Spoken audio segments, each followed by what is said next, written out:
Good evening.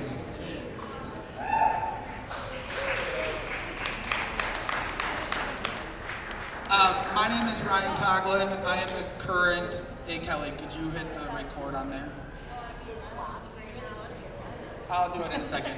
My name is Ryan Coughlin. I'm the current SASY Neighborhood Association Board President, one of the groups that's in charge and organizing this event for the community tonight.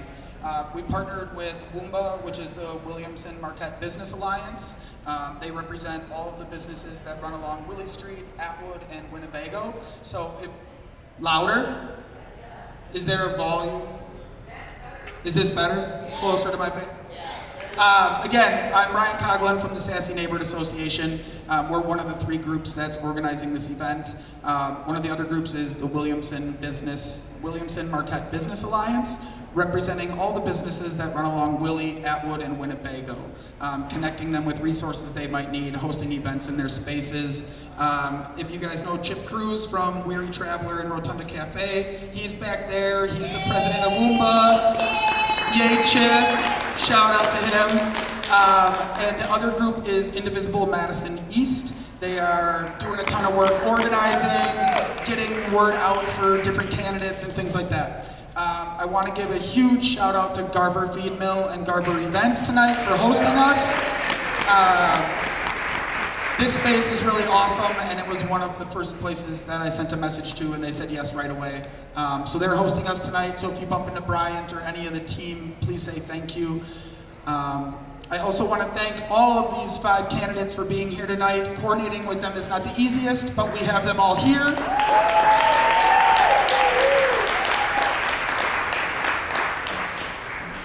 As you know, this forum will be held before early ballots hit your doorstep if you are an early ballot voter. That's why we wanted to have this before that happened. I'm going to hand it over to Chali Pittman from the Isthmus, who is going to be moderating this forum. She's done the questions and all of that. So if we can give a big round of applause to the candidates and to Chali, we'll get started right now. Also, Silas has cards. If any of you have a question that you would like to ask, please grab a card, write it down. About halfway through, we're going to take a 2-minute break, stretch our legs. Chali is going to go ahead, review some of those questions, and formulate a little second half that's more community focused than the questions that we have planned right now. Where are the cards? The cards are with Silas, he's walking around, and also with Robin, who is walking around the green and coral like my shoes. But with that, I'm going to hand it over to Chali Pittman, and we're going to get started. Thanks for coming, everybody.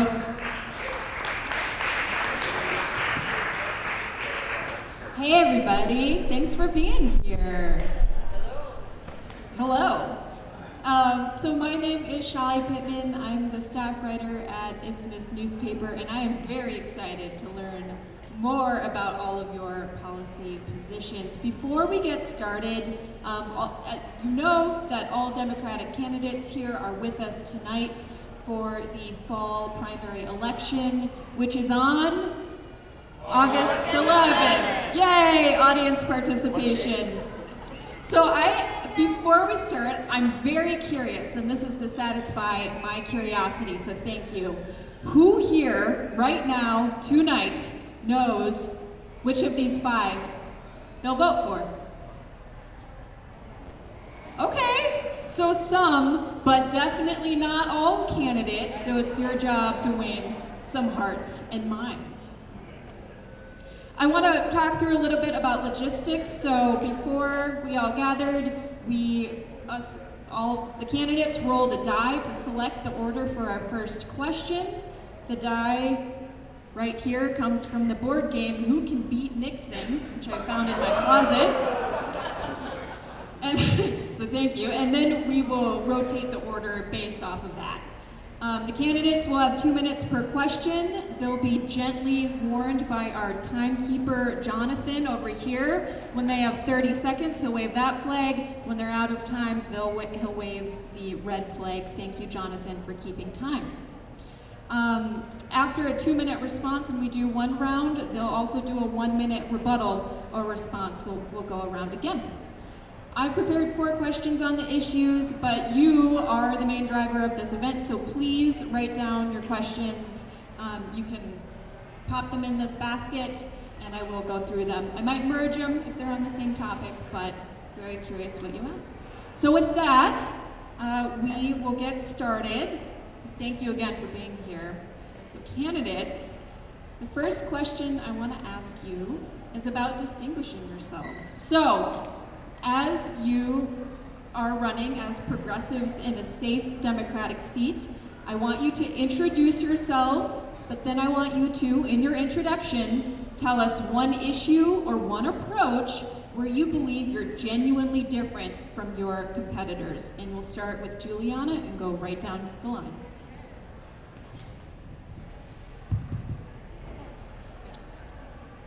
Hello, everyone. It's good to see you all here today. I am Juliana Bennett. I'm a former Madison Alder, a housing advocate, and Madison West alum, and I want to fight fascism with you. I also want to thank our organizers here today, to Garver, and to all of you for showing up today, and also acknowledge those that can't be here, because maybe they're changing their kid's diaper, or they had to work a third shift.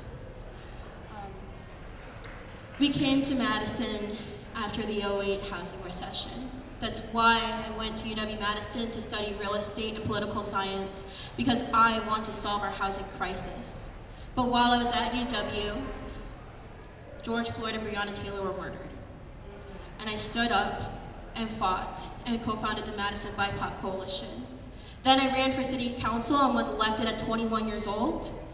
Afterwards, I worked at WIDA as a federal legislative liaison and got Derek Van Orden and Brian Style to sign on to affordable housing bills. And my most recent job was serving in the state capitol, where I drafted the 100% clean energy bill, making me the only candidate that has served at a local, state, and federal level. But we need someone in this seat that can do more than just operate effectively in that building. We need someone that's going to be able to organize across Madison and Wisconsin. I'm running because there's people in our district whose top concern is having baby formula, who's stuck as renters, and are being pushed out of our communities because of high property taxes, which is why I'm proud to be the only candidate fighting for the 17-cent millionaire tax. And I'm proud to be advocating and fighting for our communities in Darbo and Kennedy Heights, in the mobile home park, in places that Democrats have left behind our constituents. Thank you.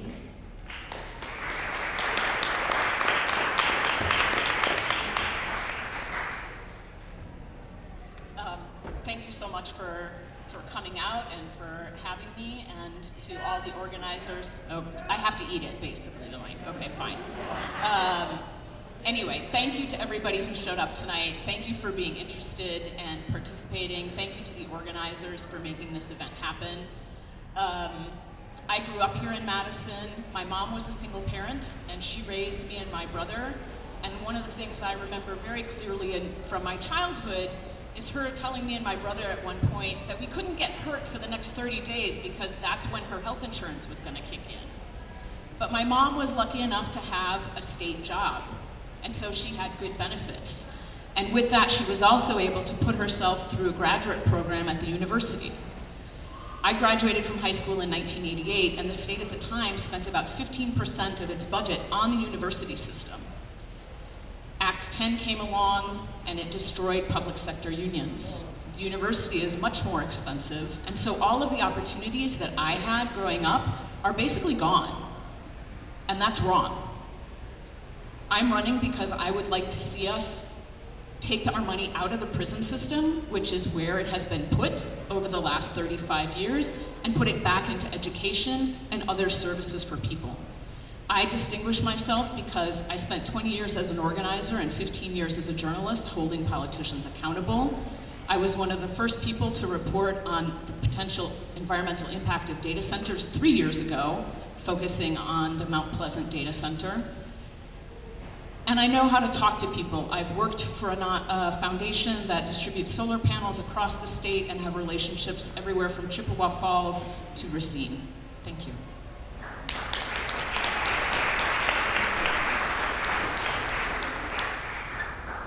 Hello, and thank you everybody for being here. This is a really good turnout. Also want to thank Wamba and SASY and Indivisible for putting this thing on. My name's Tony Castaneda. I was born and raised in Racine, Wisconsin. My dad was a farm worker from Texas, and my mother was actually one of the first Mexican Americans born in Racine almost 100 years ago. She just passed a year and a half ago. They were always very active in organizing the Mexican American community in Racine, and welcoming them and getting them politically involved. They were members of LULAC, and my father actually worked on Les Aspin's campaign. Some of you might remember him. He went on to work for Clinton, but he also, he was our first congressperson from that area. They always taught me, and they taught all of us to be involved civically. And I learned a lot from that lesson. I came to Madison in 1974 as a student, an art student in the 5-year program.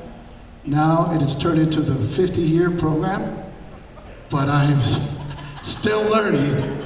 So I've been active in the community since all those days, working with the Chicano movement and the fight for Chicano studies on the UW campus in the early 70s, was involved with a novitiate takeover at up in Shawano, where we sat in at the Capitol and were carried out, was involved with the movement against the anti-apartheid movement in South Africa, where we were kicked out of the Capitol also again.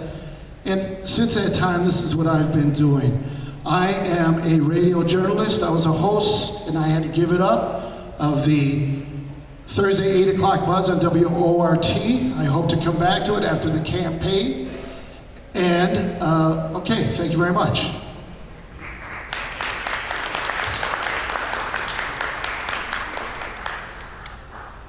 Hello, everybody. Thank you for being here. My name is Isaia Ben-Ami. My name is Isaia Ben-Ami, and I'm running to represent you in the State Assembly. A little bit about me. I'm a lifelong Madisonian. I grew up here on the east side of Madison. I'm the child and grandchild of immigrants, and I am a career policy professional. I have worked in the state legislature for the last 6 years, most recently as a policy director, and that experience is what we're going to need after this November, where I think that we are actually going to have a Democratic majority. This is the first time in 15 years that this opportunity is available to us. It's available to us because of new maps and because of what has been happening at the federal level. People want change, and we need to make sure that we deliver that change after November and into January. I've worked in the Assembly. I've staffed the Assembly Committee on Transportation and Housing. I know what needs to be done in order to make it actually happen, and that's what we're going to need. Outside of the legislature, I am a board member of 350 Wisconsin, and I'm also part of the SASY Neighborhood Association. So after this, please consider purchasing an Ian Slice Pizza, mention 350 for Pizza for the Planet in our fundraiser. But yeah, that's a little bit about me, and I'll pass it along. Thank you.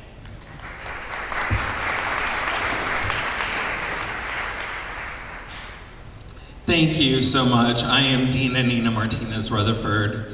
I'm a small business owner, food service worker, and currently Alder in District 15. The jewel that this exists here is Garver and Ulbricht.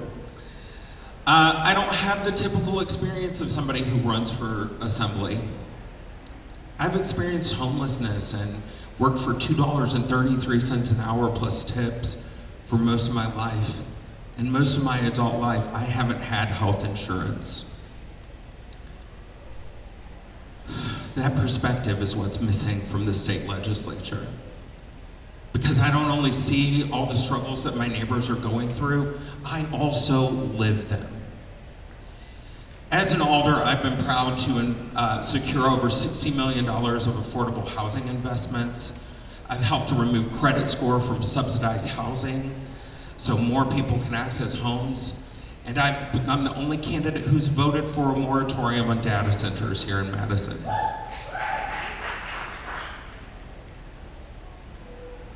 We have so much work to do because our rights are under attack. As a transgender woman, I had to weigh whether I was going to exist and live through this campaign or if I would be able to get elected. Our rights are being taken away. Your rights are being taken away. And this district deserves somebody with a backbone who will stand up to a fascist administration that's trying to take over our country. In the state legislature, I will fight for a minimum, $20 minimum wage that's tied to inflation, so we don't have to watch our wages stagnate while the rich keep getting richer. I will fight for health care for everyone, a public option. I will fight to fully fund our public schools so we can lower your property taxes. And I will fight for universal child care for every person in this state.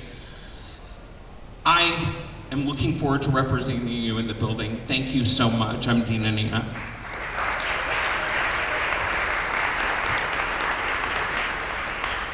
Okay, so we are, I think, going to give the candidates a 1-minute response or rebuttal, or we don't have to do that, that's fine.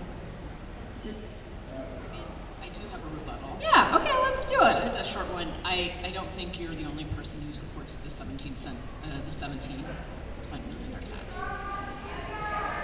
All right, let's start in order, so with where we started. So Juliana, do you have a 1-minute rebuttal or response to anything that your colleagues raised? Well, I will say, just mentioned that I am not the only candidate fighting for a 17-cent millionaire tax. Thank you, that's news, and I'm proud to be leading on it. So? Yeah, there was a socialist proposal presented to the legislature in December that proposes an increased income tax bracket for an individual who earns more than $750,000 a year, or a couple who earns together $1 million. Those people would pay a higher level of tax, not even 10% though, mind you, and that money would be funneled to the K-12 system. And the money would also go to the K-12 system, taking into account the higher need for services that ESL students and children with disabilities have. Okay, Tony, your 1 minute. Can I rebut myself? Sure. I got nothing to say.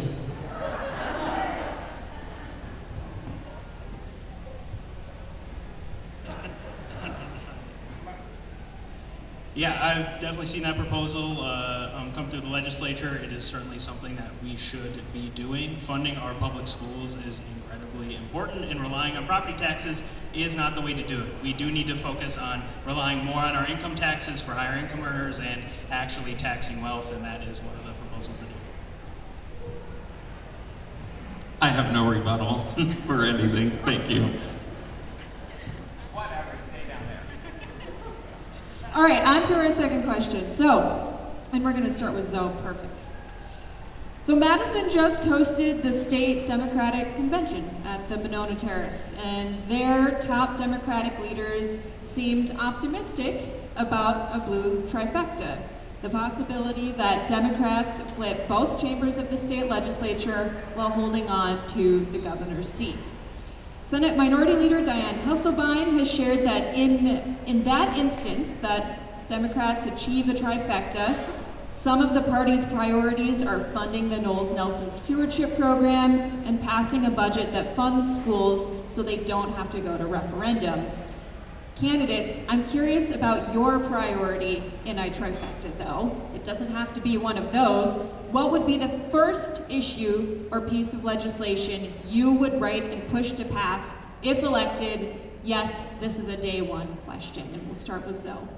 Yeah, my day one priority, not because of personal preference, but because of fiscal need, would be to roll back the voucher program, because it cost us $950 million this year alone, and is a huge reason why people's property taxes are going up.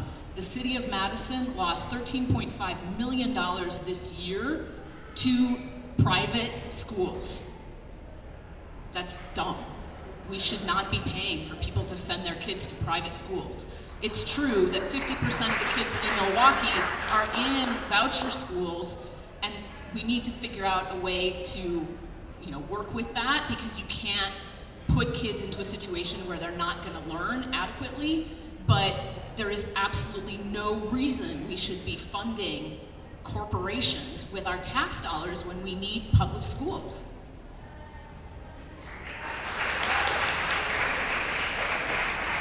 Okay, start. Thank you very much. I was at that Democratic convention Saturday.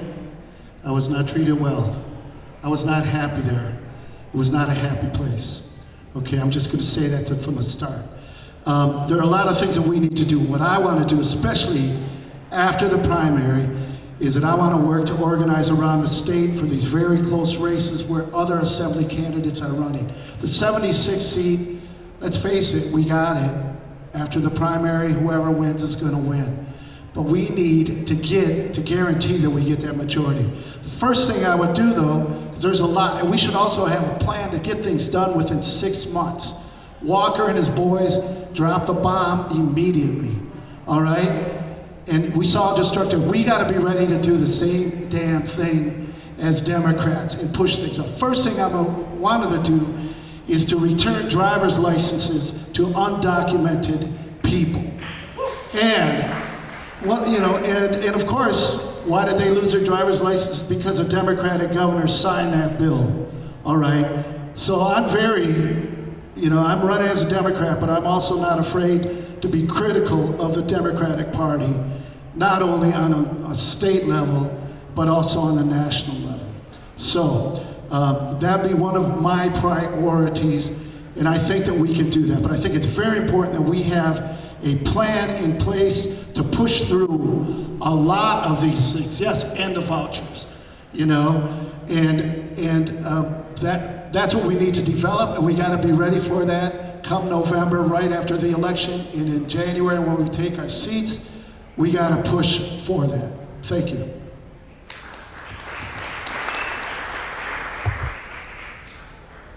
First and foremost comes the environment. Talking about all of the issues that matter to us on a day-to-day, ultimately we have to start thinking about the long-term impacts that we have. So the first thing that we need to do on day one is refunding the Knowles-Nelson Stewardship Program and ensuring that we're having funding for land acquisition, which is actually what it's meant to be doing. But in addition to that, we have to start forming the relationships that we need to be investing in a Green New Deal. We have to work with our partners in labor, we have to work with environmental advocates, and we have to move away from fossil fuels, and we have to invest heavily into renewable energy. That should be a big part of our priorities going into January, so that we're actually able to give a Wisconsin back to our kids and to our grandkids.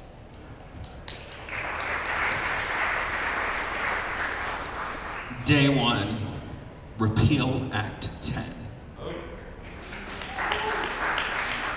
Restore collective bargaining.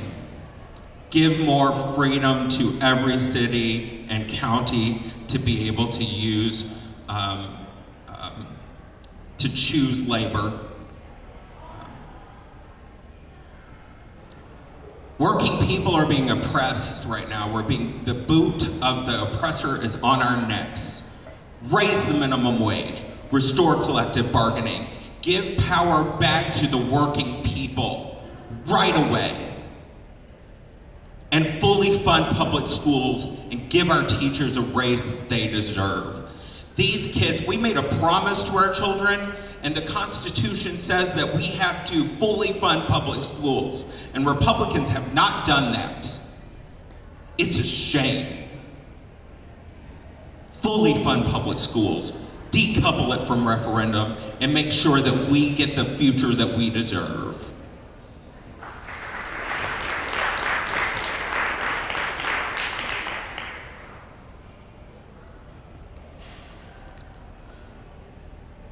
On day one, we need to lower our property taxes and fund our schools. As you just heard, I am the leading candidate on passing the 17-cent millionaire tax, which will fund our schools and lower our property taxes by 44% statewide by taxing millionaires on their millionth first dollar, 17 cents. That's all we want, 17 cents. I've gone to Maple Bluff with this proposal, to the north side, to the east side, downtown, and everywhere in between. This is a popular proposal. At the Democratic Convention, I had people from Greene County, Rock County, way up north in the 7th Congressional District that are winning people over by taxing the millionaires, and I'm leading on taxing the millionaires.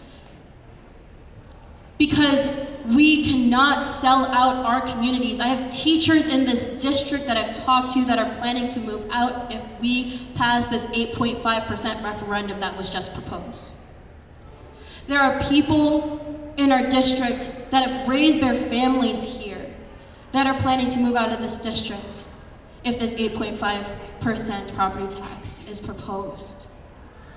We must fully fund our public schools. And we must make sure that everyone is paying their fair share. So on day one, I'm looking for wealth equality, and I'm looking to fund our schools. Okay, 1 minute follow-ups with anything else that your colleagues have brought up as their priorities, and we'll go to Tony.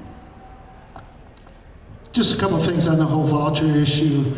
I was around when Thompson brought that up, okay? At that time, about 78 or 80% of Wisconsin residents were against vouchers. Right now, it's about 50%. So that's what happens when you let a bad idea fester for a long time. Not only that, it's taken root throughout the whole country.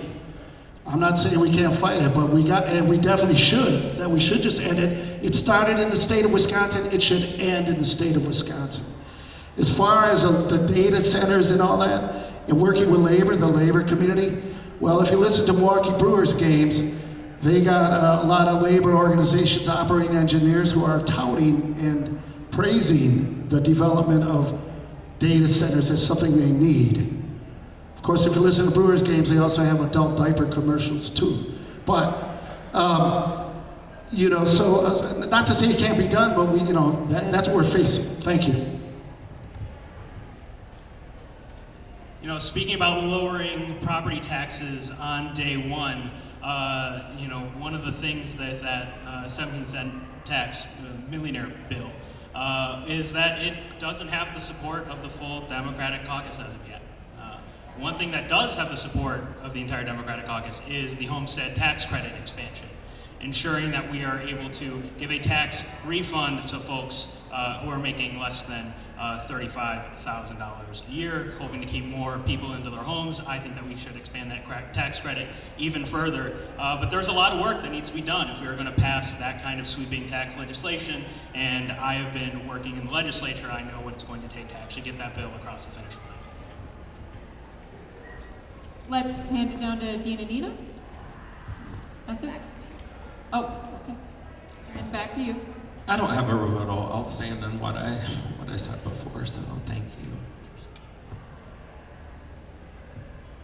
I just want to say I also support funding Knowles Nelson and would actually like us to use half of the state budget surplus as a grant program for low-income housing developers to put renewable energy systems in to help make that housing permanently affordable.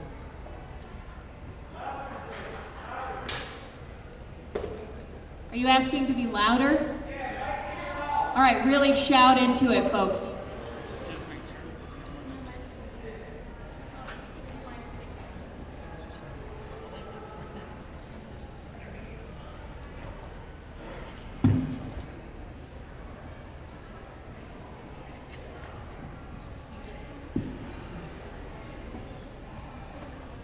Juliana, would you like to give her 1 minute? Yes, Okay. thank you.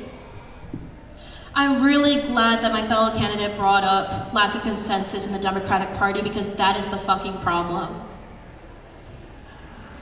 On day one, we can all agree that we will repeal Act 10. We can all agree on restoring the Knowles Nelson program, which is set to expire at the end of the month, to pass PFAS remediation to support Starkweather Creek. The problem is what happens on day two. On day two, we need to reorganize workers. On day two, we're going to be back in 2010 Wisconsin. We need to be building for 2050 Wisconsin. And I've experienced this in the legislature when drafting the 100% clean energy bill. We face roadblocks every step of the way because there are corporate lobbyists that are buying our politicians and they're not all Republicans. All right, thank you, candidates. So I do want to just remind folks that we have a break in 2 questions, so you'll be able to get up then and grab your water if needed and use the restroom. I understand. And that goes for all of you as well, but this is also a great reminder too, if they are asking questions on specific topics, please fill out your card and dump them in this basket right up here. We have, I think, volunteers, or you can just come and pop it over here. All right, so our next question may be one of the hottest issues in Madison: housing. Madison is the fastest growing state in the city. We're poised to add over 115,000 people to the city from 2020 to 2050. At the same time, Madison has had some of the highest rent increases in the country coming out of the pandemic. Home values and property taxes are also growing. So candidates, what is one way you, from your position as a state legislator, would seek to ease Madison's housing crisis? We're going to begin with Tony. Charlie, did you yell at me to sit down? It's just like old times.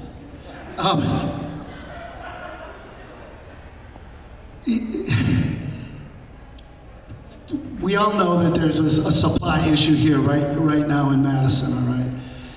The thing about Madison that's different in other places is every time we try to build up the supply of housing, the demand also goes up. There's no plateau to demand, as you're saying, with the city growing the way that it is.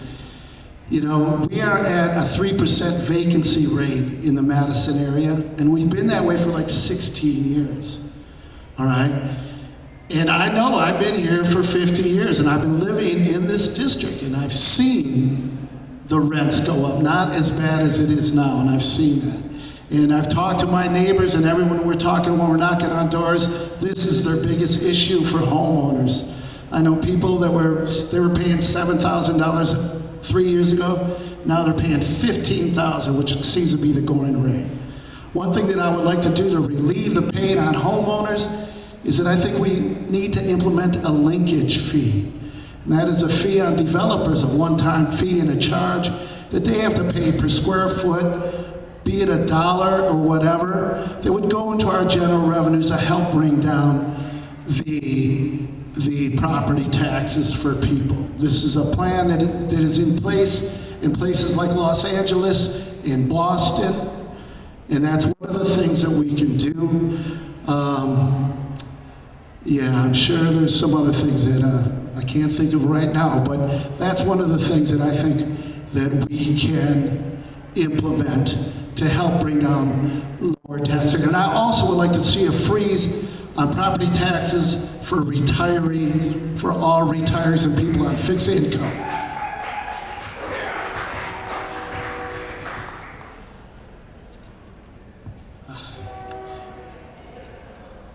We need to be able to consider affordability when it comes to any kind of development that's going to happen in this city. I know some of the former alders on the stage will agree that your hands are tied at the state level because of how many preemptions exist. So we need to allow for inclusionary zoning, and we have to start protecting our tenants from these onerous rent increases. And we have to make sure that the rights are protected, so we're stopping needless evictions and making sure that more people are able to stay in their homes for longer.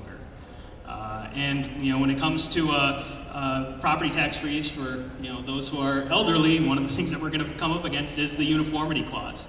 And that's why I'm fighting for the homestead tax credit expansion, so that we are able to give a tax rebate for those elderly folks without having to go through the long process of altering our Constitution in order to make that happen. I would call them seniors. Thank you so much. As Isaiah said, as an alder, I have seen where our hands are tied. And so many people, year after year, have come up to me and say, I can't afford to live in this city anymore. And I know that more than anybody. I feel that so hard to my core. I've helped invest over $60 million in affordable housing in Madison. That's pretty amazing. People need a break.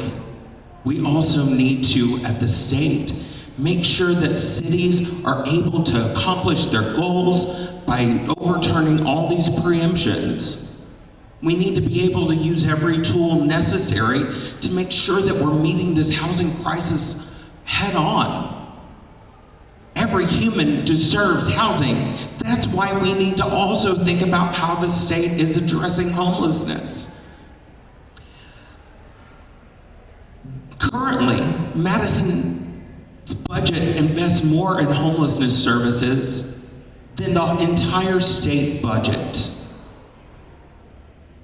I'm appalled by that. I'm angry about that. Because we still can't do all we need to do. And we know that it's more affordable to keep someone housed than have to rehouse them. That equates into more money into our budgets, into our pockets. When we care for the most vulnerable, it helps us. And we can lower your property taxes once we're able to get all the stuff done that we need to do and decouple everything from taking advantage, reforming shared revenue so we don't have to wait for inflationary costs. Thank you. I didn't get a good wrap up because I'm a talker.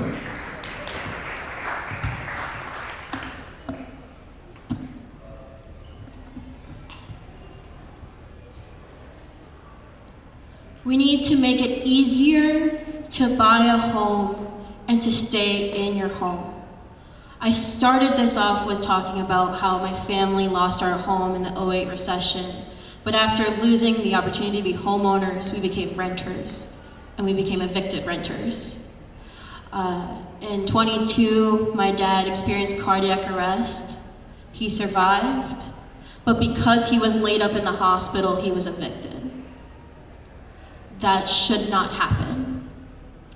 And this doesn't happen in a vacuum. It happens because of policy that is inadequate, that does not meet the needs of the people. So we need 200,000 affordable homes in Wisconsin. And the way we do that is by building homes, and I mean homes, not just luxury high-rises, and by stopping corporations from buying up our single-family homes. I will do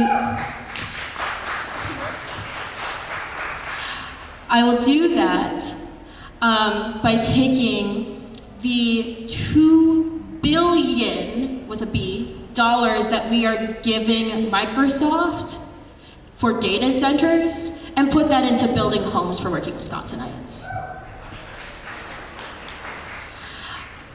And if we're staying in our homes, as we know, really care about our property taxes, but then also passing tenant protections.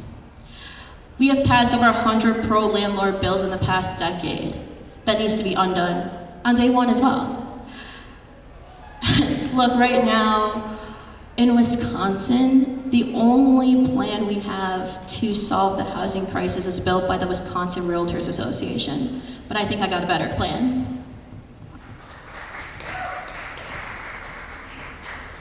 I think it's obvious that this is one of the issues where we all basically agree, right? We all want to get rid of the anti-tenant laws that passed under Walker. We all think that the shared revenue formula needs to be changed so that so that the city's getting the money it needs to get and our taxes aren't going up because we're getting 18 cents of every dollar that we pay to the state. I have served on the board of the Madison Area Community Land Trust, which is a model where people buy a home and they sign a ground lease for 99 years. This is targeted towards low-income people as a way of building equity and as a way of moving out of renting and becoming owners. Right now, the Land Trust has about 120 homes, so this isn't a solution across the board for people. We need to be thinking about other things. And I think we need to look at how do we create middle density housing. Are there old hotels that we can reform, like the way Habitat for Humanity La Crosse is doing to create housing for veterans? And my time is up.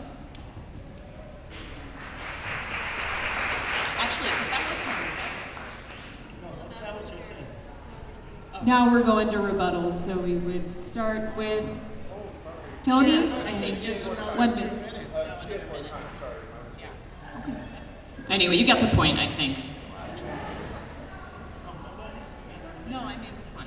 I've said most, like, we could go on, but we could go on forever, so. Rebuttal? No.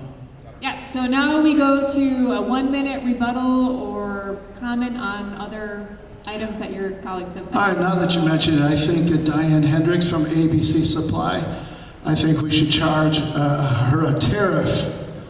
She makes millions, billions here in Madison and Dane County. We are the economic engine of the state for so long. Every building that goes up uses her supplies. We could charge her, I don't know, $1 for each piece of Tyvek or something. But really, there's a lot of people making a lot of money off of all the development in Madison, and they need to put more money back in to relieve our property taxes and also to lower our rents so that they go down. Now, speaking of building more housing, while working on the Assembly Committee on Housing, we passed a package, bipartisan housing package that actually invested $500 million into building affordable housing across the state. And you know, it is actually like common agreement between Democrats and Republicans that we do need to be building more housing. The question becomes about affordability and that kind of control, but you know, we can build more housing, and I have that experience of actually working in the legislature, working with other parties to help make sure that happens. And I'll expand on, good job.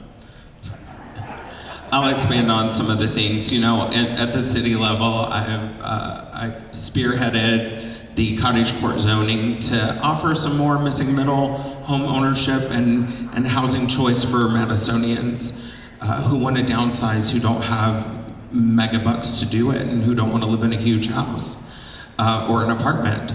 And I am proposing housing innovation grants to make sure that cities have the tools they need to do to try something that they wouldn't.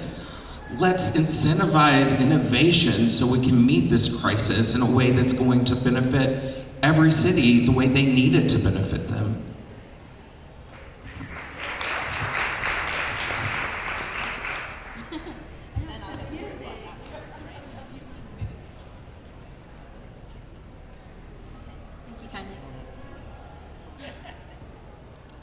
So, as all of you know, I was also a sitting Madison alder and passed that $60 million for affordable housing in our city budget.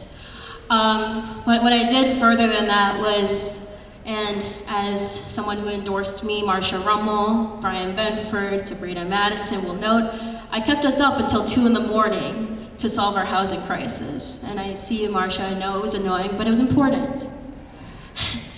The problem is that oftentimes with housing policy, we draft it with the solution in mind before identifying the problem. That $500 million given to WIDA was made without once talking to WIDA, and I worked at the agency when that happened. That was made by Republican legislators that wanted to give themselves a tax break. Literally, that $500 million was given to them as a tax break for the type of housing that they build. So when we build affordable housing, I will work across the aisle with our communities. Just so everyone knows, Zoe's going to have 2 minutes since that was our error in timekeeping. I want to build off actually what Juliana was just saying, which is that it's great that there's $500 million, but the problem is that it's not actually accessible to low-income housing developers, because in order to get that money, you have to have every single piece of financing lined up. And if you are a small budget organization, that's really hard. So in order to unlock that money, like, you have to have every single piece of financing all set up. And it's not realistic, which is why a lot of that money is still sitting there. So I think one suggestion that I have heard from a low-income housing developer is actually moving that fund from WIDA to the DOA and relaxing some of the restrictions that it has on making that money accessible to developers.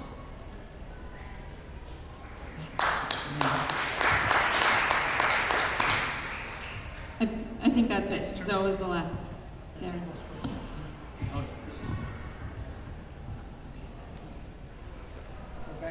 We're going to start with Isaiah for this next question. So, this is a bit of an unusual seat. Representative Francesca Hong won it in 2020 by a margin of about 31,000 votes. She had a Republican opponent, as you will, and she beat him by 88%. 4 years ago, 6 years ago. All of you are running on the Democratic Party ticket, but some of you describe yourselves in other ways, as a socialist, as a progressive, as an organizer. So I want to ask you, since endorsements are coming up and things like that, are there times that you would break from the Democratic Party? Would you emphasize policy, organizing, social media, or would you emphasize things like deal making and compromise? So what kind of lawmaker would you be, Isaiah? I mean, every lawmaker has to really start thinking in both terms, right? There are times where you do have to break with your party. A good example of that, the IHRA definition of anti-Semitism, seeing Governor Evers sign that and having to be openly critical because of how it will, impact Palestinian Americans and activists in our community. Also, the bipartisan deal to spend down our surplus. That's it would have been a burning away of our money that we really desperately need if we're going to pass things like paid family medical leave, relieving property taxes, investing in our public schools. And so there are definitely times to be breaking with your party. And I think when it comes to labels, I describe myself as a socialist. I think that we need to go, full heart into changing this economy so it's not benefiting the few and actually helping the many. But I also describe myself as a Democrat because it is a political coalition that you will need to earn the votes of at least 51 members in the Assembly and at least 33 members in the Senate to be able to actually get things done. You have to move policy forward. You have to be willing to be at the table and know when to step away when it's quite clear that those decisions are going to go against your values.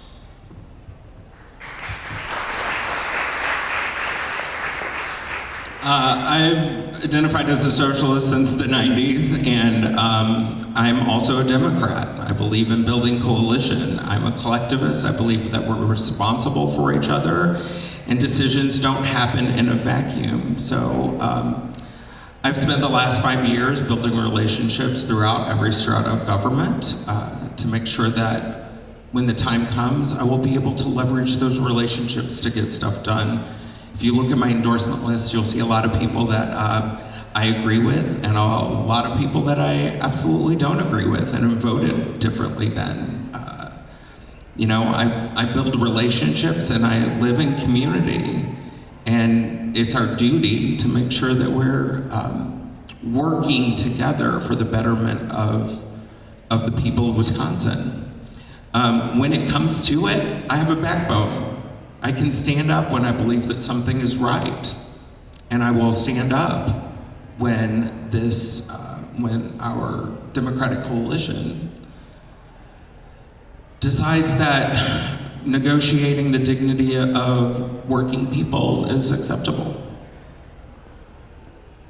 I will always fight for working people, and no matter what, I'm here for that. I'm here to make life better for people, because we are experiencing so much struggle.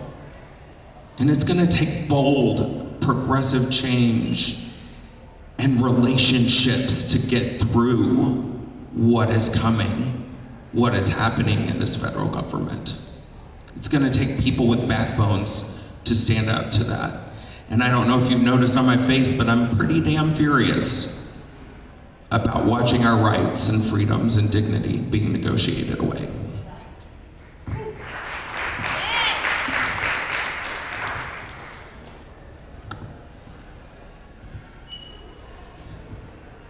I'm a proud Democratic Socialist, and I'm proud to be the only candidate endorsed by Madison Area DSA. We are a 90% Dem district, which means we set the tone for progress. So, no, I'm not going to capitulate. if we don't have support for taxing the millionaires to lower our property taxes to fund our schools.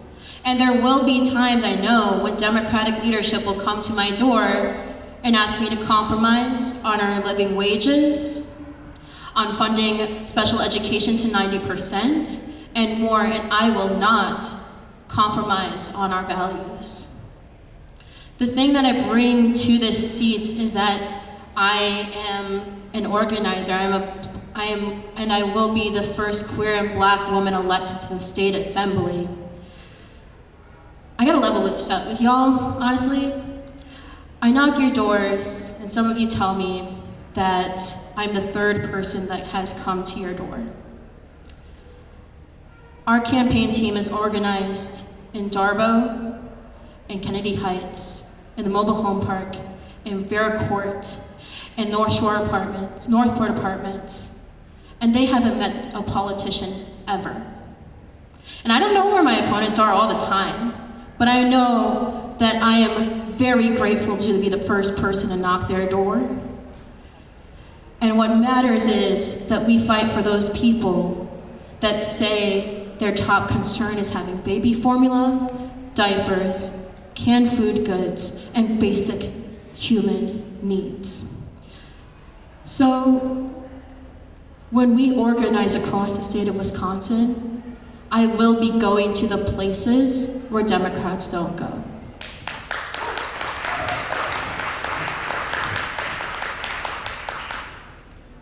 As a journalist, I have talked with lots of people from many different political perspectives, and I think that is one of the qualities that I would bring to this position, is that I can really sit and listen to just about anybody.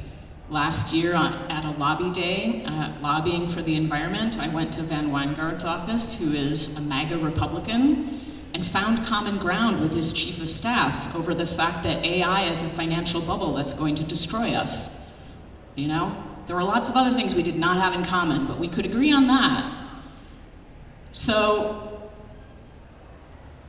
I think that I have the capacity to develop relationships with all kinds of people, and I have a spine. And I think that my background as an organizer and the work that I've done in journalism demonstrates that.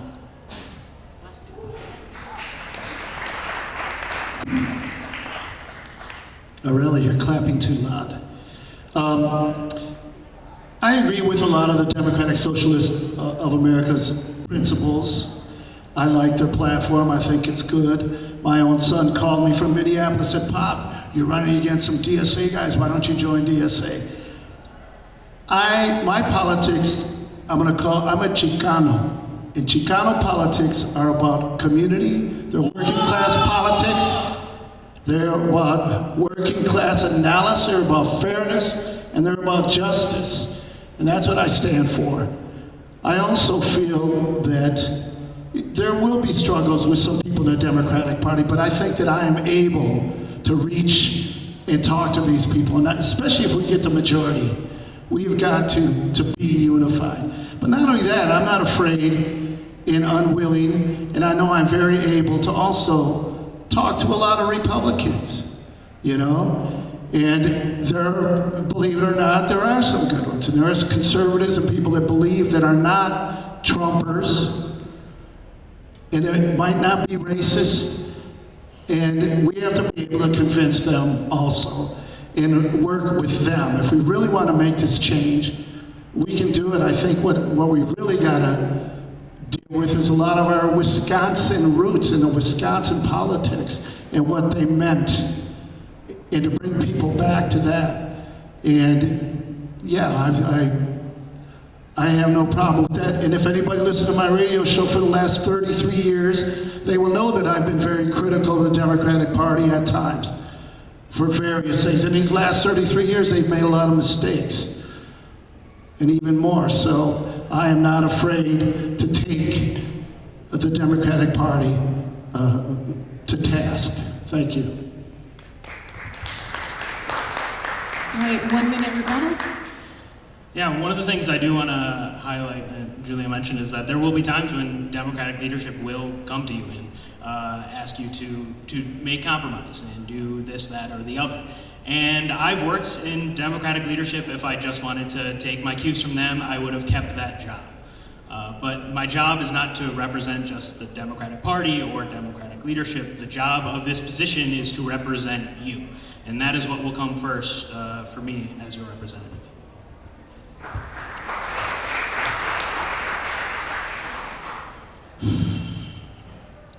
I have been honored to serve this district here for the last 3 years. And I've been to every part of this district, 76, talking to people, building a relationship, and showing up as best as I can. And as a trans person, we have a lot of people who are terrified that their children can't get care right now. And they need people who will represent them. I will be the first trans person to hold office in the state legislature for the first time, giving representation for people that are under profound attack right now. And we need that voice in the state legislature.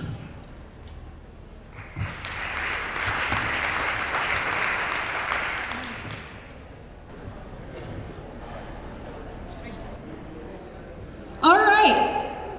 I would love to know, so we started this off and I asked you if you had made up your mind prior to this event. Now I'm curious, has anyone made any decisions about who they will or will not vote for based on the last hour? Oh, that's a good chunk. All right. Moving minds, folks. All right, well, welcome back and thank you. They're all plants, Tony says. So we're gonna get back to our questions. Thank you for submitting questions. You can grab, if you still need paper, I have my Jeopardy calendar and you can write on the back of it and put it in here and or just hand it to me. But this is a great number of questions going through them. We are also going to pause the 1 minute rebuttal thing unless a candidate really calls each other out. I'm not sure if you want that to happen or, okay. So let's talk, it's come up already, let's talk about data centers. So it's no surprise to say that data centers are politically unpopular. Most in Wisconsin, 70% of Wisconsinites think that their costs outweigh their benefits, and yet they're still coming. We've implemented tax breaks, a moratorium statewide has not caught on, local regulations may differ based on your city or county. But, candidates, I want to challenge you because not all data centers are alike. Not all data center proposals are like the hyperscale data centers of Port Washington or Beaver Dam. Some proposals promise local tax revenue and so on. So I want to know if there's ever a time when you would be for a data center proposal and what that situation would be. Another audience member also asks you to comment on their impact on data privacy. So we are going to go ahead and start with Dina. Thank you. I am the only candidate who has voted for a moratorium on data centers here in Madison, the first of its type in Wisconsin. Really proud to have been part of that and to do that. And not every data center is created the same. There are a lot of data centers that just hold information, that hold our cloud storage, and we have quite a few of those throughout Madison and Dane County. I think the thing I'm most concerned about are the hyperscale data centers, the AI data centers, and my concern is twofold. How are they going to impact our communities? Are they sowing into our communities? Are our natural resources being used irresponsibly and they're not giving back anything? Are our utility prices going up? But when we think about those hyperscale, especially since unions tend to be pro-building, they want to be able to make money and have a living wage. We need to have common sense and really specific policy around AI usage and AI in general. Like, that's the biggest fear AI is the only thing that seems to have an existential threat for the workforce in almost every workforce. So we need to make sure that we have really intense policy around how AI is used and how we do it. We also need to make sure that they're using renewable sources of energy if we do welcome them in our communities. Are they giving back? Are they sowing into communities? Are they paying their fair share? So that's where I sit. I'm open to learning more and being involved in the process, but we need to make sure if the communities decide to do it, we need to do it right and protect people.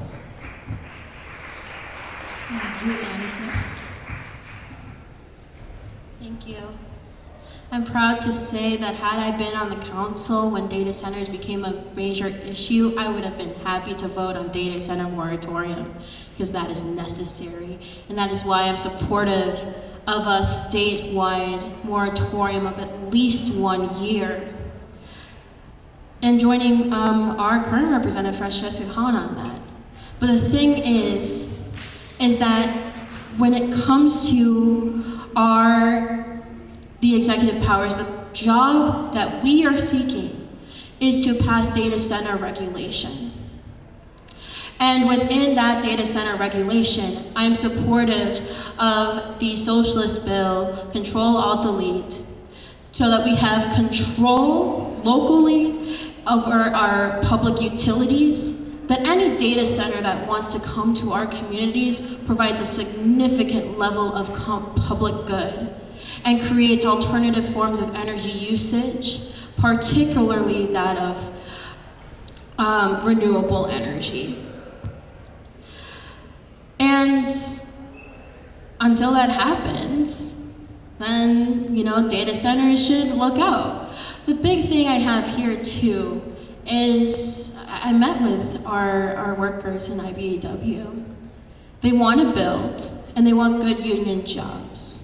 Right now we're giving data centers $2 billion with a B dollars in tax breaks. When we take that money and put it into building homes, those same workers will still have jobs building homes for working Wisconsinites. And that's the top priority for me. We need to be building homes, not data centers. We need to be investing in good public schools, not data centers. There's so many other issues that need to be a top priority. So that's top of mind for me right now.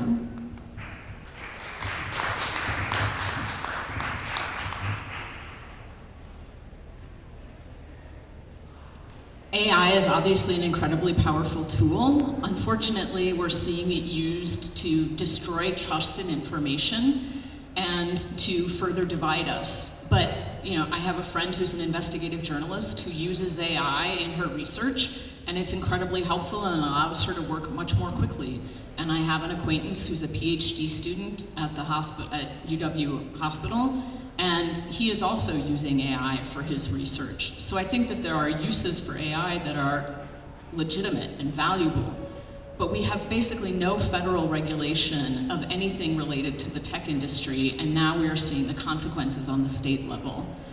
I also support a moratorium on data centers for at least a year. I also support the Control Alt Delete program.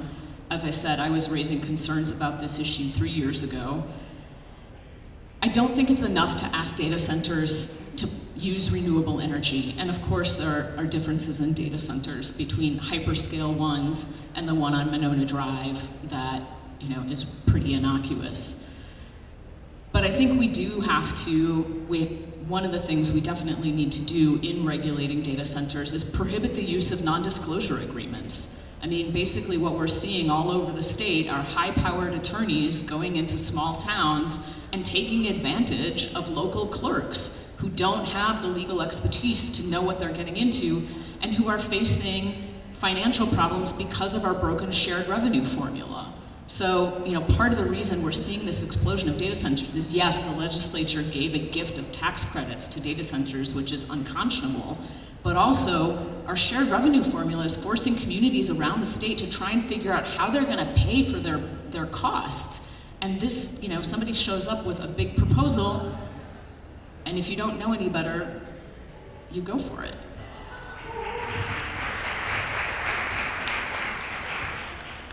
I was told I should smile more. I totally agree with everything that Zoe said. But you know, the University Hospital has a data center, all right? And like you said, there are data centers that have been here that are actually for local use, all right, that are already there. So I do agree that we should have a moratorium in terms of our new data centers, and especially ones that are not going to be benefiting people in the state of Wisconsin. As far as AI goes, I mean, I'm more concerned about all these tech bros and what they want to do with AI and what they want to do, you know, their idea of what development is. I'm also concerned about the proliferation now of cryptocurrency, even though I think some might disagree with me, but a lot of these data centers are being developed, I believe. I did not hear this on Fox. For the development of cryptocurrency. It takes up a lot of data, and that's a whole nother thing that we should be wary of. So yes, I'm very much in favor of the moratorium right now. Thank you.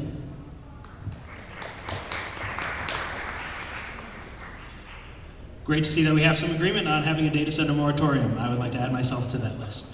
When it comes to data centers, we really need to be thinking about two things. We need to be thinking about how it impacts people and how it's going to impact our planet. It's quite clear that they can have negative impacts on our water supply, negative impacts on the amount of energy that needs to be done, and we're not nearly ready for the kind of utility usage that these hyperscale data centers have to offer. And we also have to make sure that we're protecting people. Like, these data centers have our data in them, and they can be accessed by these corporate oligarchs that are not sufficiently regulated. So those are the two pillars that we need to really be thinking about. And it's, you know, more than just these like tax credits that we're paying to like have them here.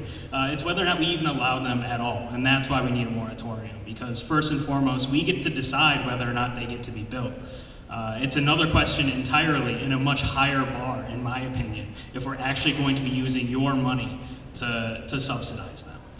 And that's what I think we need to be thinking about. All right, thank you. So we're not doing rebuttals, and the next question we will start with Juliana.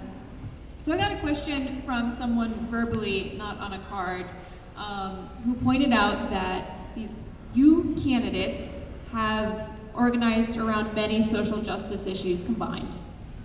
There's women, abortion, trans rights, immigrant rights, and so on.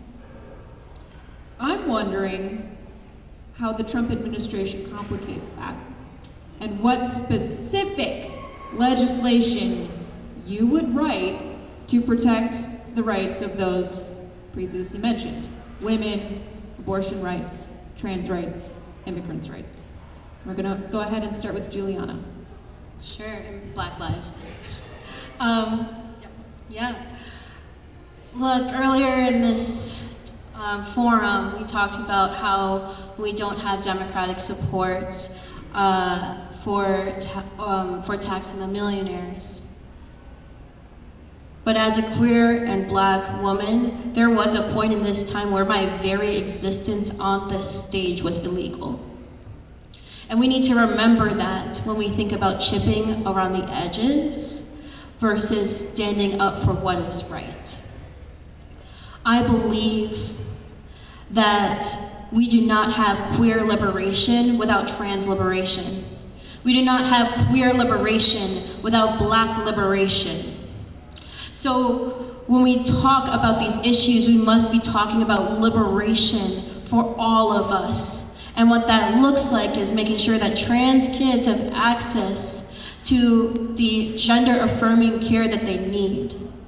It means that our queer, homeless youth, particularly Black kids that are disproportionately impacted by this, can find and get into housing. It means that we have economic justice for all, which is why I'm supportive of the Economic Justice Bill of Rights, why I'm supportive of raising the minimum wage to $23 an hour and tying it to inflation, tying it to the cost of living increases, because we cannot compromise on these issues. They must be done. So, most importantly, I'm very much looking forward to working with our communities. We have amazing organizers doing work to stop ICE and to protect us from them, and I look forward to working with us on that.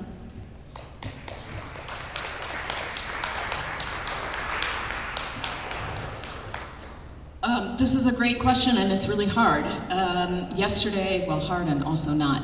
So I don't know how many people know that 15 people yesterday were arrested in Minneapolis because of their activism standing up to ICE. All of their devices were seized, and now it's possible that through those signal networks, other people are compromised. This should scare all of us, but it's also the kind of thing that we knew was coming. Anyone paying any attention knew after the beginning of 2021 that this is exactly what Trump would do. He is trying to intimidate everybody and keep us quiet and glued to our screens and alone in our homes. And coming out tonight is not only a way to inform yourselves about who to vote for, it is a way to participate and to create community. So in terms of concrete pieces of legislation, I would absolutely push to roll back the 1849 abortion law, because that is, totally retrograde and useless. I would support codifying trans children's right to get access to care, just like anybody else should have right to the health care that they need and want. And I know there's a citizen action point about eliminating the panic defense, which is codified in state law, which says that if a gay person comes on to someone and that person kills the gay person, they are justified somehow. So we should get rid of that. That should not be on the books. I'm sure there are many other things that we should be passing, but those are just a couple off the top of my head.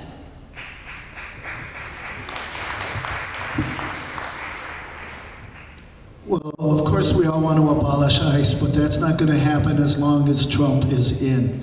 But as far as ICE goes, some of the immediate things that I think we can do to make it more difficult for them is, first of all, we could, simple things. We cannot have any face covering. There can't be any random stops and detentions. The warrants, if they're going to be picking someone up or detainment, they have to be signed by a judge. No ICE in the courts and other public places. And ICE agents should have the same training as the police in the community that they are active in. Those are just a few of the things off the top of my head that I would immediately, that I think that we should do. Yeah, okay.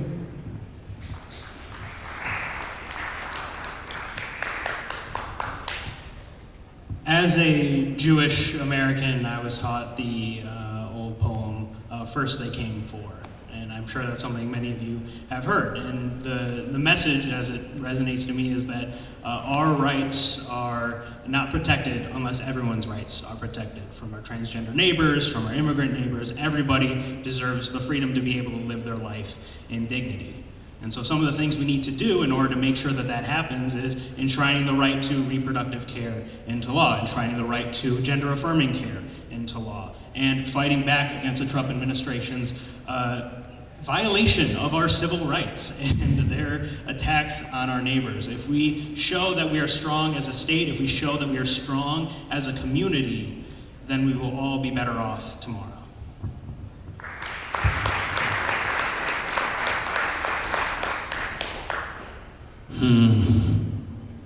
I spent decades fighting for queer liberation, fighting for abortion rights, fighting for access to health care for women, the dignity of all people. And right now, the federal government has said that one of the highest threats is radical transgender ideology. I think I'm one of the most radical here then when it comes to that. I've been on the menu. I'm ready to be at the table. None of our liberation is liberation until all of us are liberated. All of us. Did you know that slavery is still on the books in Wisconsin? If they repeal slavery at a federal level, there is no ban for it. It needs to be codified in the Constitution right now. Trans rights need to be codified right now. Bodily autonomy for every being in this state needs to be codified right now. We need to ensure the dignity of all people that step into this state, period. And our federal government doesn't want us to do that. We will stand up. I will stand up in that building and I will fight to make sure that we legislate to ensure people's dignity. That we legislate to ensure our freedoms so we can continue to exist in a Wisconsin that we dream of.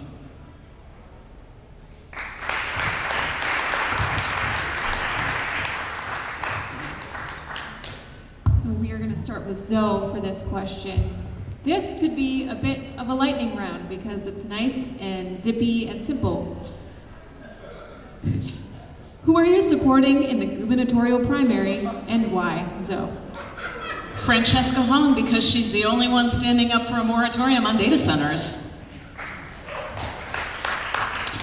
Francesca. Representative Francesca Hong, because I have worked with her in the legislature. I know that she builds coalitions. I know that she will care about what the legislature does, and that is what we are going to need from a governor in 2027. I know a lot of the candidates personally, and I will be voting for Francesca Hong.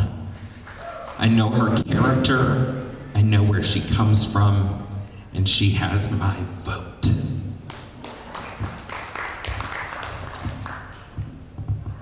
Francesca Hong, duh. But really, I'm supporting Francesca, or Fran, because she's a mentor and a friend, and someone that has fought for us. And I know she got our back, and now we must have her back in turn. I've talked to folks on the doors, though, that have asked if she can win statewide. And my answer is, Tom Tiffany has an Epstein problem, he has an Iran war problem, and he has an ICE problem. And the only one on that stage that can call him out at all three is Francesca Hong. She's the right choice. I could have had you guys do that in unison. All right. So we only have a few more questions, so I'll try to speed through. Before I asked you about the possibility of working in a trifecta. If the legislature flips blue and the governorship stays blue. Someone else in the audience has a question about split government, which we know divided government well in Wisconsin. So, if we have a Republican majority in the assembly next year, what legislation would you prioritize that could pass in a Republican-led assembly and supposing a Democratic Senate, or just divided government? So we're going to go ahead and start with Tony. The question was what again? What do you... If we don't win the assembly... If we don't have a trifecta. It depends on, what we lose it by or whatever. I think that has a lot to do with it. But one of the things... I don't know. I don't know. Maybe we could address the whole data center issue. Maybe we could legalize weed completely. Who knows? I mean, it's an educational process to them, and it's a matter of what the numbers are. And also, if we have the Senate and the governorship also, you know, if we have those two, then I think we could push for a lot of these things that make sense. And lowering property taxes, which is what they always want to do, yeah, it's a difficult one. I kind of feel like if we don't win the assembly, then it's not that it's not worth it, but it's like, you know, what the hell? I plan on winning the assembly, so don't ask me that question.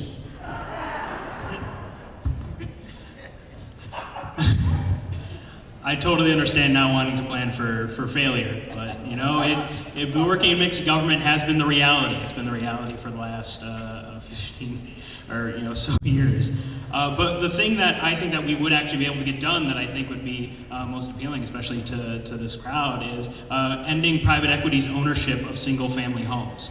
That was a piece of legislation that I was proud to work on that actually did receive some bipartisan support. So clearly there is an appetite against private equity. We should exploit that kind of populism as much as we can in the case of split government, but especially if we have a trifecta. I would say fully funding public schools. There is quite an appetite from teachers all over the state, Republicans and Democrats and socialists, to fully fund public schools. I think our struggle is going to be making sure that we limit the power of outside interests, like funding voucher schools. We're going to have to face that soon. And in a divided government, that will be a struggle, but I will hold them to account as much as possible. Our teachers are struggling. We are still graduating so many kids who are challenged, literacy challenged. They're being passed and graduated. And we need to make sure that the promise to our kids' future is ensured right away. And there is bipartisan support for it. It's just like, how do we get there? But I will fight to make sure that our future is protected and that our kids are taken care of. And hopefully in so doing, we're lowering your property taxes so you can continue to stay in the communities that you love.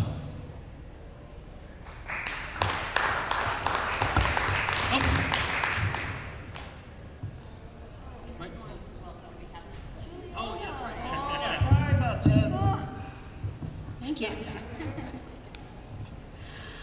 In the case of divided or Republican leadership, the priority of us is to protect our neighbors. Right now, in the current state that we are in, when the feds step to us, the state is the first line of defense, and I'm prepared to put my body in between anyone that comes between our communities. And I've already done that.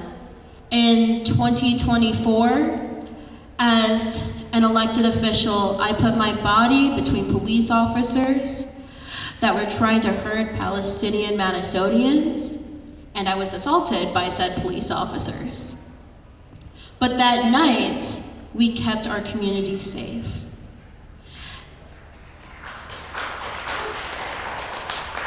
This moment that we are in requires that kind of leadership. When ICE, or if ICE were to come to Madison, we must have elected leaders that are going to do more than just talk about it, because talking about it is not enough. Talking about it is not enough. Writing a strongly worded letter is not enough. Standing up and organizing our communities is what we must do to fight this fascist administration. So, I said it before to some of y'all in the crowd, if we have Republican leadership, I'm honestly not worried about that. My whole job at WIDA was going to Congress and talking to our Republican congressional delegation and the White House. And I successfully got Derek Van Orden and Brian to sign on to affordable housing bills. There are ways that we can build consensus around certain issues, and there are certain issues that we will be under attack for, and we need our representative that's gonna come from outside that building and stand in the street with us, just like Francesca Hong did.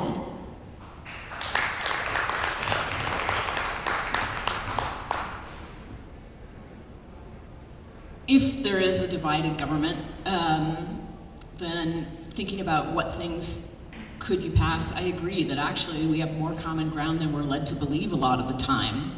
So I would push to get the data center tax credit repealed because it's ridiculous that we're subsidizing Meta and Microsoft. I think also housing is a concern across the state, and so I suspect that we could figure out, like Isaiah was saying, at a minimum, how to keep private equity from snapping up homes and exploiting our housing stock. Yeah. We'll start with Isaiah for this. Also a snappy question, I think. What steps would you take to create more equitable and lower carbon transportation systems in our state? Awesome. Working on the transportation committee, I was appalled by how little you actually talked about green energy transportation or trying to actually interconnect communities. Like you said earlier, Dane County is the fastest growing part of the state, and Madison being built on an isthmus means that we do need to rely on having a robust transportation system. We need to create a regional transit authority, and we have to make sure that is connecting all of the municipalities in the Dane County area and Milwaukee and across the state. That is how we are going to make sure that less people are relying on single-person automotive vehicles that often use fossil fuels and instead use things like trains or buses that can be electric and solar powered and relying on renewable energy.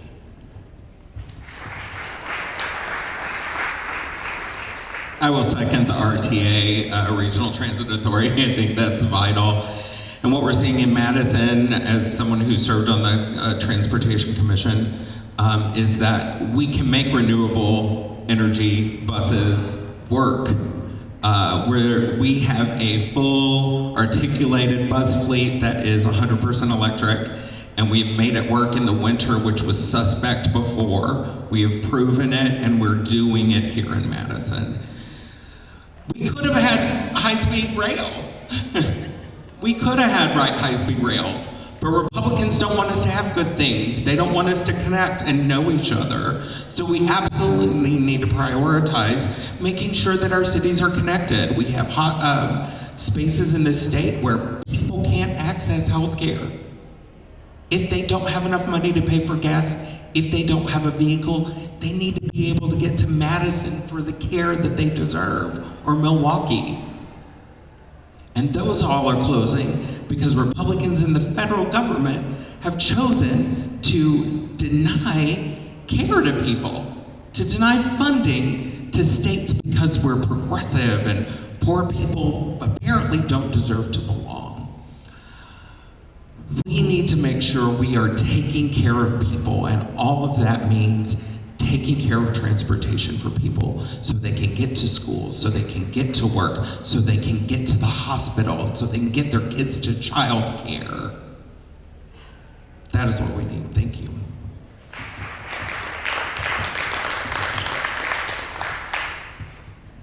Y'all, trains. Trains, choo-choo, can I get a choo-choo in the house?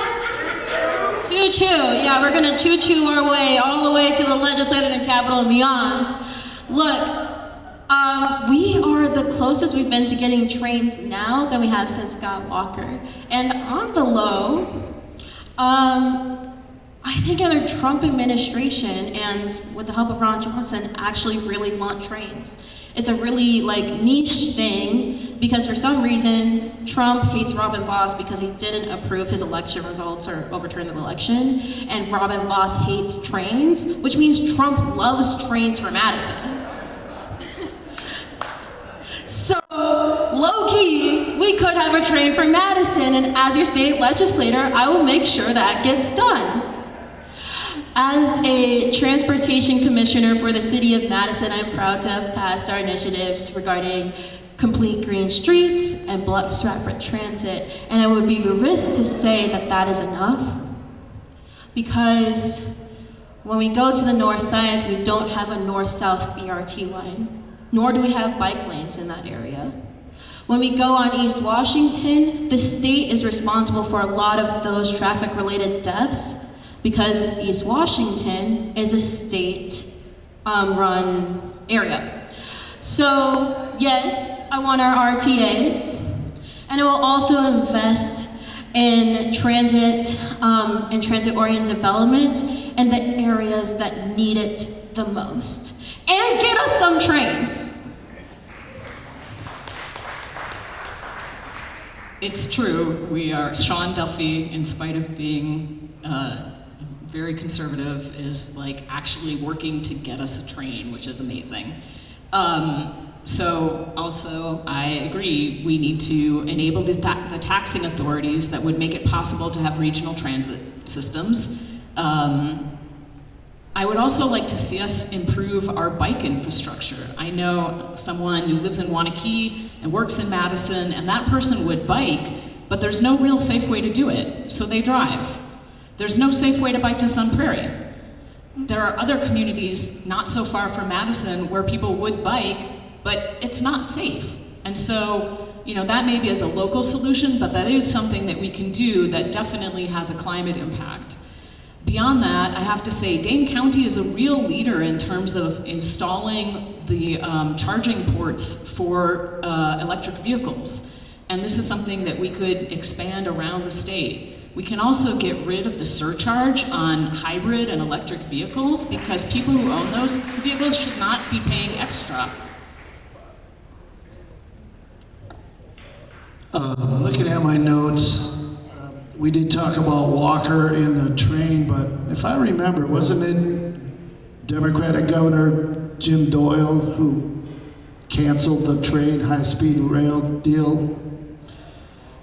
Okay, it was Walker at the end, but Doyle could have signed it, right? But either way, if we got that opportunity to do that now, we definitely should do that. Regional Transit Authority is something we can be doing. If we're running out of housing in Madison, there's a lot of housing in Janesville or Beloit or Stoughton. And if we had a regional transit authority, people could be using that to get to their job at Epic or wherever they gotta work. So definitely got to,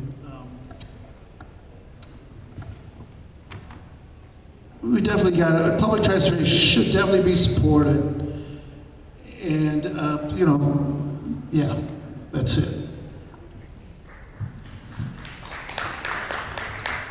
All right, I think we have time to squeeze in one more, if I'm feeling it from the crowd. Okay, good. Great. So, the rules governing voting are foundational. Election law guides everything else that we're talking about. So I think it's only appropriate to end on this. Those rules are also in constant flux, right? When do you count ballots? Are you allowed to count them the day before an election or before? What kinds of documentation do you need to provide, etc.?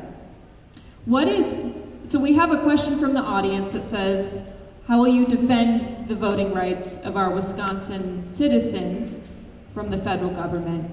And I also want to ask you, what's one piece of legislation you think you could get through the legislature to change or strengthen election laws? We're going to start with Dina. Thank you. Independent Election Commission, making sure that our process is independent and equal, and also making sure that our elections officials are trained, that they are fully funded so we can ensure the protection of our elections. Making sure that we expand and protect early voting and absentee voting, making sure that people can vote the way they need to, especially for people who are experiencing that have disabilities and need to use voting and mail-in voting, etc. We need to make sure that we are training election officials all over the state, and that means fully funding the Election Commission and enshrine our protection to vote, ensure integrity every way we can. The federal government is attacking voting right now. We see it. We need people to get out there and vote and protect elections. So, thank you.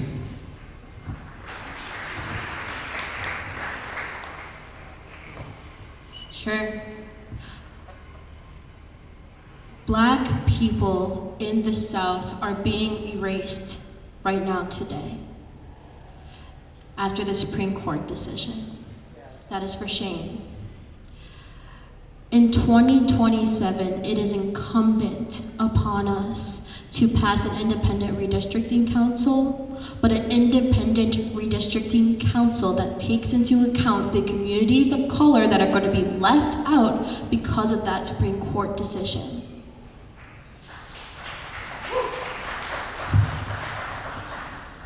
Additionally, we know that there are significant inequalities in voter access, particularly as it relates to voter ID cards, particularly as it relates to people that are disabled. And it is incumbent upon us to also make it easier to vote. As a downtown alder, I fought to allow UW student ID cards to be used as voter ID cards. And as your state legislator, I'll get it done. Thank you. And also, as it relates to making sure that people can get access, just this past year, we passed a voter ID change to our Constitution, making it hard for rural Wisconsinites that have to go hours to their DMV and get back. And so I'll make those rules easier to understand, make sure that everyone has access in their communities, and most of all, I want to stop attacking our city clerks. The Trump administration has really tainted the important work of them, and I will fund them.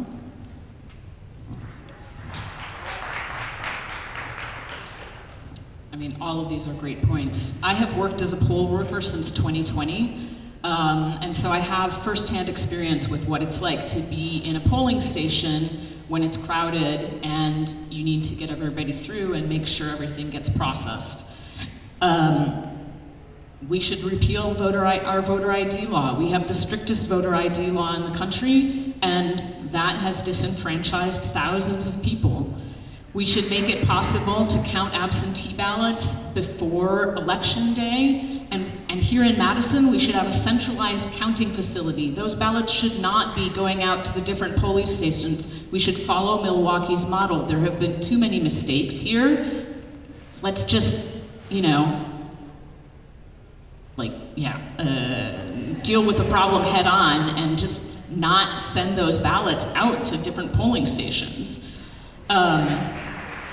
We need the Attorney General. This is not a legislative issue. The Attorney General has to keep doing his job and standing up to the Trump administration and not giving out our voter rolls, absolutely.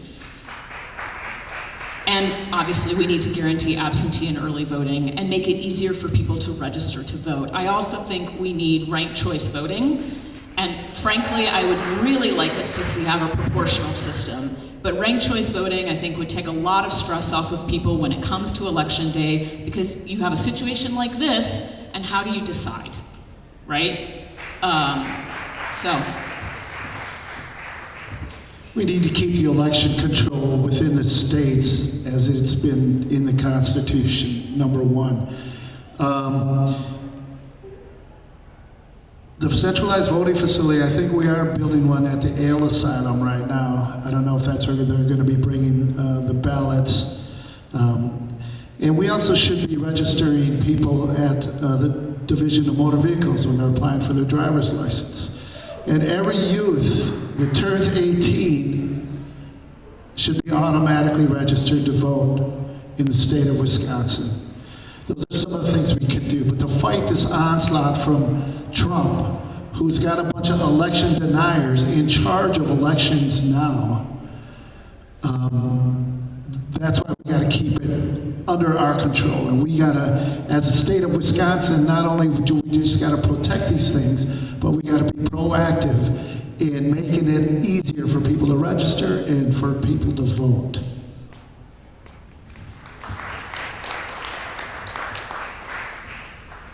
Definitely want to echo that point of how important it is to have people to actually have access to the ballot box. Working in the state legislature, some of the bills that I worked on was ensuring that anytime somebody interacted with state government, whether they were leaving incarceration and still had their voting rights, whether they were applying for public assistance, or if they were going to the DMV, having the opportunity to register to vote right then and there will help ensure more people are able to access the ballot box and therefore kind of trust their democracy.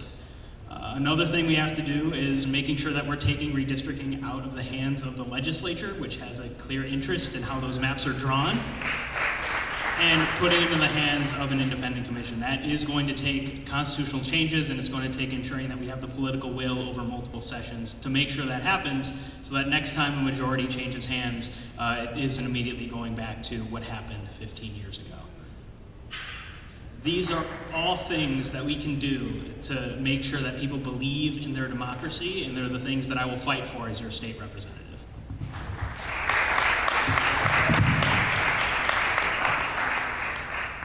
All right, so we are at 7:53, and we have so many more questions. I wish we could get to them. Candidates, are you able to stick around tonight if people want to ask you their own questions? Excellent.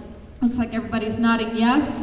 We do want to do closing statements, shorter than we had opening statements. So I think we're going to do 90-second closing statements, and we will start with Juliana. Okay. It's you. Okay. Thank you all for being here today. It's so good to see you all. My name is Juliana Bennett. I use she, her pronouns, and I want to fight fascism with you. So if you want to join the fight, I got a ton of literature there, and I'm excited to join with you. This fight against fascism won't be won with an army of political insiders. It won't be won in the rooms of champagne and chandeliers, and it definitely won't be won by a chipping around the edges. And that's why I am so incredibly proud of the movement that we have built with our campaign. We have been endorsed by Madison Area DSA Marsha Rummel, Byron Benford, former MTI President Michael Jones, and Senator Bernie Sanders' campaign co-chair, Senator Nina Turner. We have a campaign team of over 200 volunteers that during this forum, we're calling your neighbors. And our campaign has knocked thousands upon thousands of doors. And we're doing so in the communities that are too often left behind. In our campaign, we are fighting not just to win in August, and not even just to beat Tom Tiffany, but to bring our voices into that state capitol. And I'll do something a lot of people tell me not to do. But I know y'all are very engaged people. Please hold me accountable. Thank you.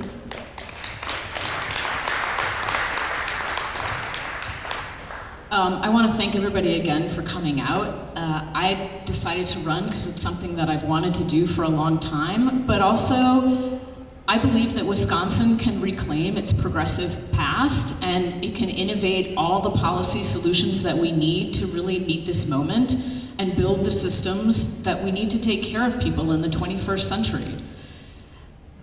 I have to say, though, that voting is only one piece of a much bigger picture, and being an elected official is only one small piece of the puzzle. Democracy is a participatory sport, and we need everybody involved, whether that is standing up to ICE in the streets, or babysitting for somebody's kids because they're out of March, or cooking for somebody because they're sick. And I think if I'm elected, what I would like is to have an inside-outside strategy where I'm working with people and community groups outside of the legislature to lobby and to move things forward, and doing what I can within the legislature, because that, I think, is effective. So thank you again for coming out, and yeah. I would definitely like to thank Wamba and SASY and Indivisible. I want to thank Chali for doing this and Isthmus. I want to thank all of you for being here. I want to thank my opponents. What shall I say? Are we opponents or are we co-candidates? I don't know.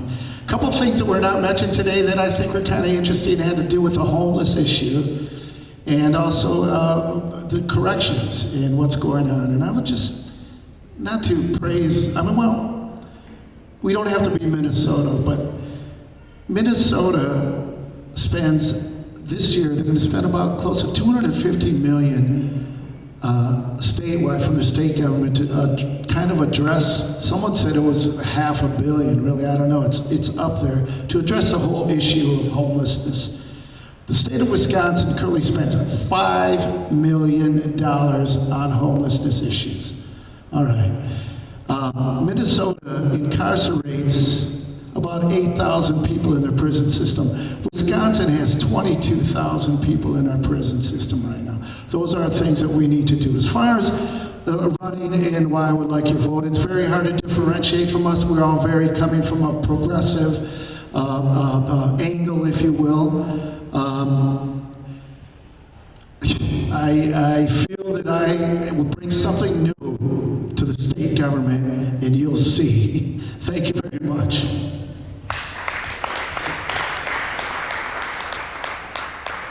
Thank you all for being here today. I have to thank my wonderful campaign team for helping me here, my wonderful wife Kate. I also want to thank SASY and Wamba for organizing this, and Indivisible Madison East. When I've knocked a lot of your doors, I've mentioned that there's a good chance we have a Democratic majority, and all of you rightfully are very skeptical. But the people who don't share your skepticism are the 1/3 of Republican legislators who are not seeking re-election because they know what is about to happen. They know that there is going to be a Democratic majority. But the question is, what is that majority going to do? Will it be a pro-worker majority? Will it be a pro-environment majority? A pro-housing majority? Those are all questions that we have yet to see answered, and it's why I left my position in Democratic leadership, because I wanted to make sure that this district, my home of Madison East, is represented by someone who's going to make sure that that majority is going to be fighting for you.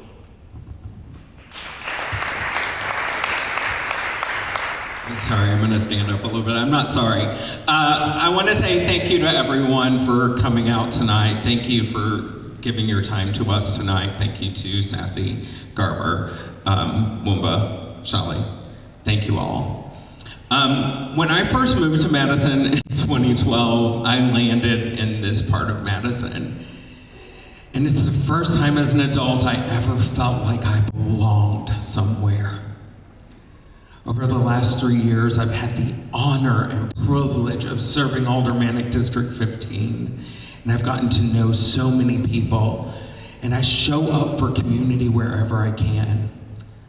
I'm so grateful and honored to be a part of this city, part of this community, and when I think about, I never expected to be in politics. I thought I was gonna go get my Netflix special after this, but I am fighting for working people isn't political for me, it's personal. And I would be honored to continue the fight for you, for working people in the Capitol. So I would like your vote on August the 11th. Thank you so much, everyone. Thank you. Thank you, Dina. Thank you all of the candidates for coming out tonight. Thank you for coming here. And thank you to the Schenck, Atwood, Starkweather, Yahara Neighborhood Association, SASY it is, the Williamson Marquette Business Alliance, or WUMBA, and the Indivisible Madison East. Thank you again, and happy voting in August.